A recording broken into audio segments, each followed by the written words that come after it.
All right, guys, let's have a look at some waiver wire players who may be available in your league that can help for the coming short period of time or longer term for the rest of this season. Let's start with a guy who absolutely is a must roster player. That's Derrick White of the San Antonio Spurs, a top 25 player over the last 2 weeks. And yes, this level of shooting won't continue, 67% from the field, but he's averaging 15 points, but more importantly, 2 steals, almost a block per game, 3 assists, over a 3 per game. Yeah, look, that shooting is going to come down.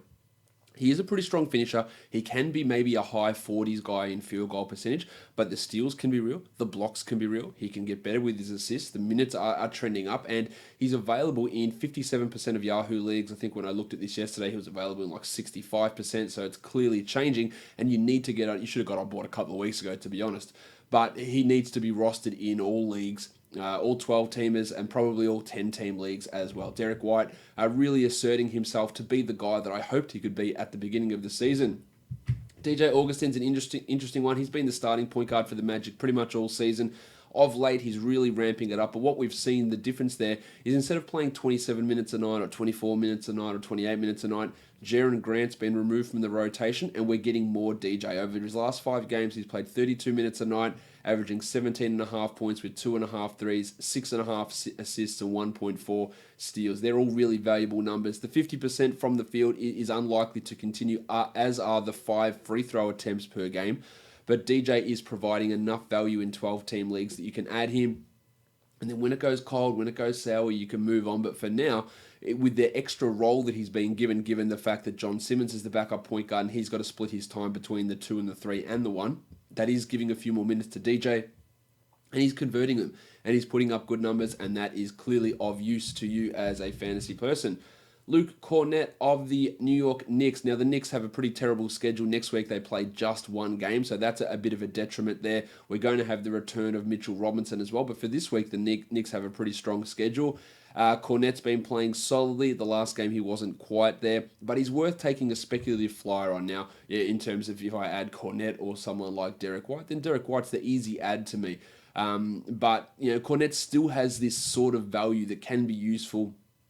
He is available in 76% of leagues, so in every 16-team league, he's a must-add, and in every 14-team league, I'd be really seriously considering him. I don't know what the Knicks are going to do with Robinson, Cantor, and Cornett, and we know with Fizdale and the Knicks, there's literally no consistency with anything he does, so this could clearly bust really quickly, but for now, Cornett is starting.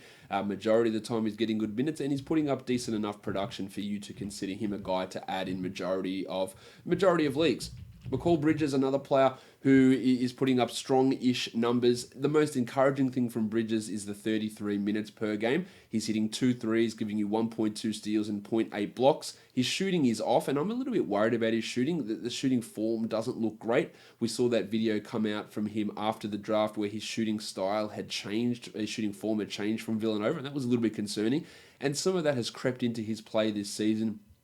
This is a guy who was a 40% three-point shooter in college and hasn't quite been there, under 40% from the field at the moment over the last 6 games. But the defensive numbers, the 1-1 type stats, the fact that he's playing considerably more minutes than Josh Jackson and Kelly Oubre is a huge positive in his favor. He's not going to be for everybody because he just doesn't score enough, but if you're looking for those defensive type numbers, McCall Bridges with that solid role, which I don't think is going to be changing much this season, he is a solid guy to look at.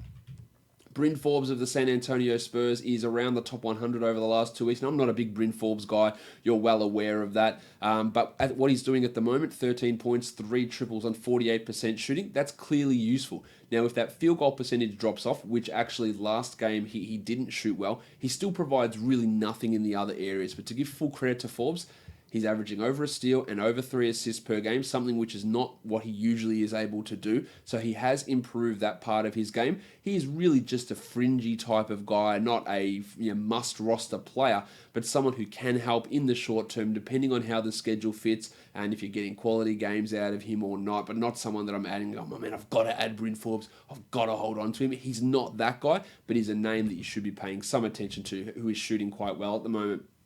Another name very much in the same vein as McCall Bridges is Moe Harkless of the Portland Trail Blazers. He's still having some back-to-back issues with his knees, but over the last 5 games, he's averaged 30 minutes. Now, it's only 8 points, but importantly, 7.5 rebounds, 1.8 steals, 1.8 blocks, and he's still the 103rd ranked player despite shooting 37 and 63 from the field and from the line.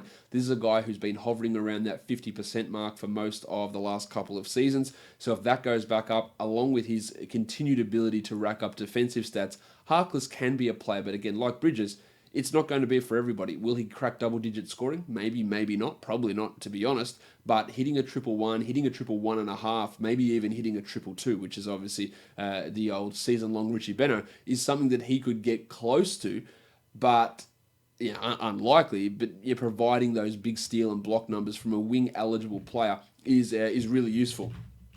Richaun Holmes is someone I do have to mention. The 95th ranked player over the last 2 weeks in only 16 minutes per game. Now, I feel like people get very, very overly interested in Richaun Holmes.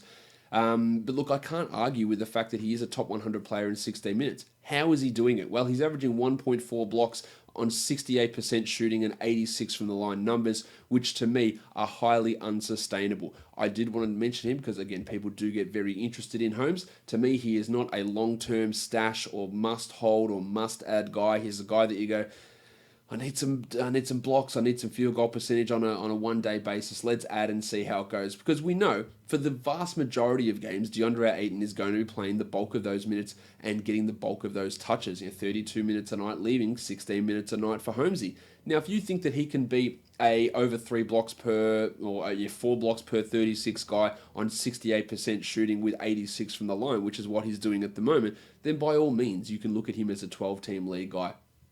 I see him more as a 14-team league guy who would be absolutely a 100% must-roster player if Ayton got hurt. But otherwise, just having that, it's very Kylo Quinn-like, just having that significantly limited opportunity where you're getting 17 minutes a night, and you'll have these games, and they put together, and you go, well, that's great, but is that sustainable? And the answer, in my opinion, is most likely not.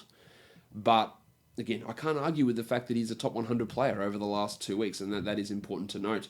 Timothy John McConnell, another player we have to look at, top 120 over the last 2 weeks on the back of 5 assists and 2 steals. He's also shooting a stupid 62% from the field, which won't stick. But over the last 4 or 5 games, he's got like 27 or 28 minutes a night. He is a consistent source of assists and steals. Markelle Fultz is no closer to a return than what he was last week. So McConnell's getting all of these backup minutes in the backcourt, and I don't think the Fultz is actually going to come in and have any sort of impact there. To be honest, I'm not sure Fultz even plays for the Sixers again.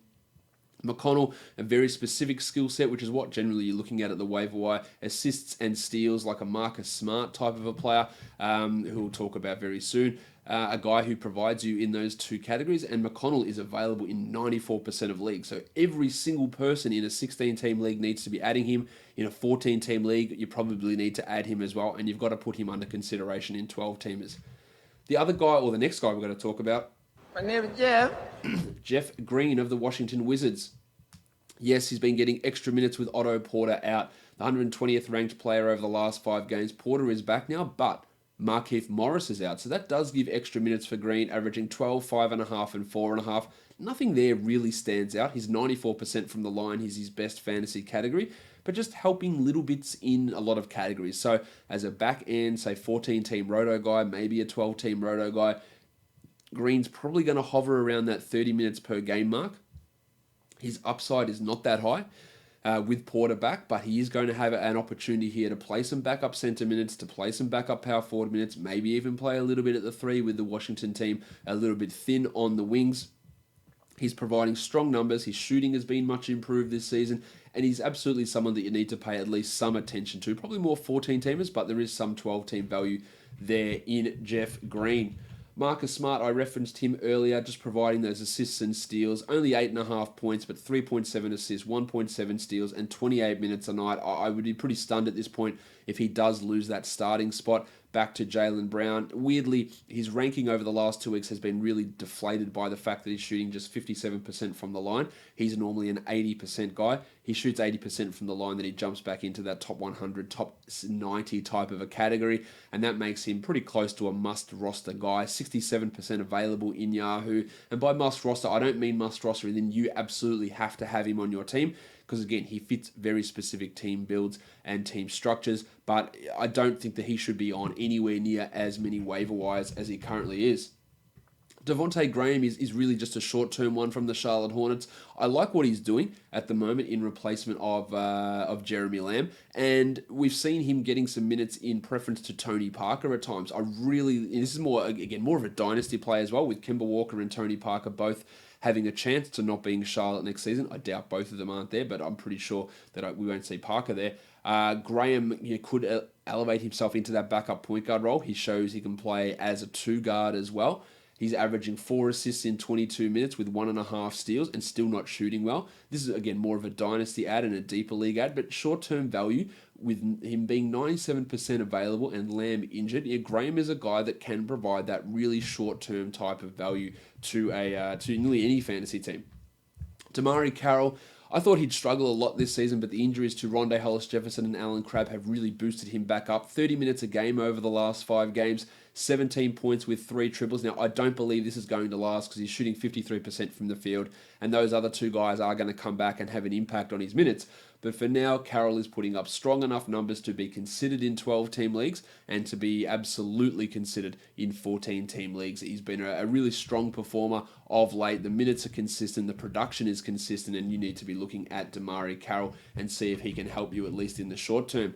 Jim Johnson of the Miami Heat, coming back from that illness, the playing time hasn't quite been there, but we saw last game it elevated itself back to that high 20s. He is a guy that we know that in 26 minutes a night can be a top 80 player, and if he's getting 27 a night, then you need to make sure that he is a guy that you're at least paying attention to. 70% available in Yahoo leagues. It's trending definitely in the right direction for Jim Johnson, and I would be looking, if you're looking for a speculative type ad for a guy who's not really producing 180th over the last 2 weeks, this is one of the guys that I'd be looking at to take that step up in the coming weeks. And the last guy is also that same player, DeAnthony Melton of the Phoenix Suns. 134th despite just playing 23 minutes a game, only 6 points, but it's the defensive stats again, almost 2 steals, almost a block, and the shooting is a little bit off as well from Melton. I can see his playing time push from 18 or 19 minutes up to 25, 26, 27 minutes a night over the next 6 weeks, and in 27 minutes a night, he is a lock top 100 player.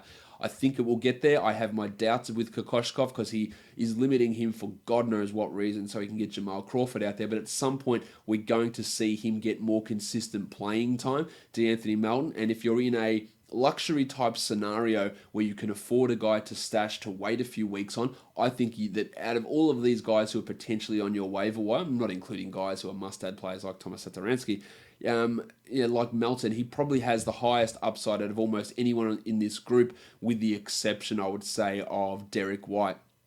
Maybe you could put Holmes in there as the highest upside, but that's you're banking on an injury there. You're not banking on an injury with Melton together. You're banking on the coach realizing that this is the best option, and I think nearly everybody can see that is actually the case. So we'll see how that all goes down, but he is a real luxury stash at the moment with someone who could really blow up and maybe even over, say, the February-March period of the season be a top 60 guy, and that's the sort of thing that you have to be considering in your fantasy league. So that's some waiver wire options for this coming week. Subscribe to this podcast, Apple Podcasts, Google Play, TuneIn, Stitcher, Spotify, and of course on YouTube. Give me a thumbs up, leave a comment. You know the drill, guys. We are done here. Thank you so much for listening, everyone.